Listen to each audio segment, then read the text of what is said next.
اس کے بعد اللہ تعالیٰ نے آیت نمبر 32 میں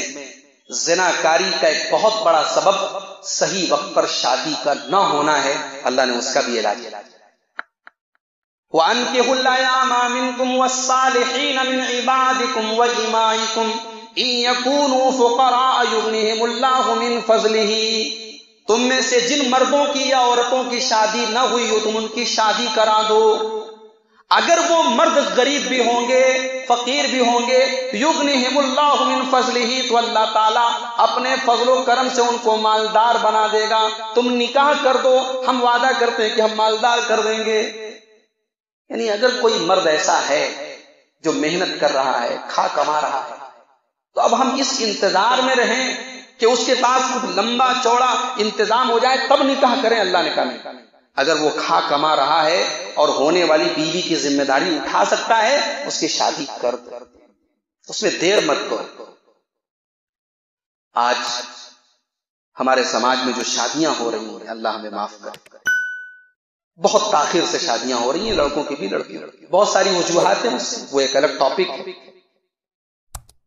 لیکن شادیوں کے صحیح ٹائم سے نہ ہونے سے بھی بہت ساری برائیاں پنپ رہی ہیں میرے۔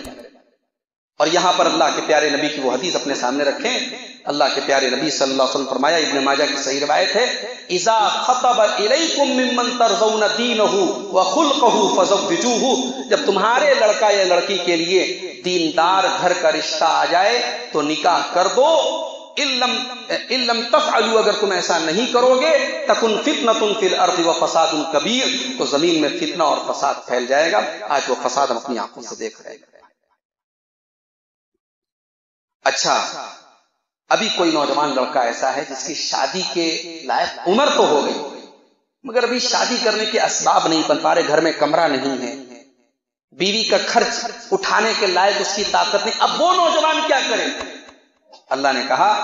وَلْيَسْتَعْفِفِ الَّذِينَ لَا يَجِدُونَ نِكَاحًا حَتَّى يُغْنِيَهُمُ اللَّهُ مِنْ فَضْلِهِ، جب تک تمہارے پاس نکاح کی طاقت نہیں آ جاتی، تم اپنے آپ کو بچا کر کے رکھو، اپنے دامن کو بچا کر کے رکھو، بعد میں جب تمہارے پاس طاقت ہو جائے گی تم نکاح کر لو، جب تک تمہارا نکاح نہیں ہو جاتا ہے اپنے آپ کو غلط کام سے بچا۔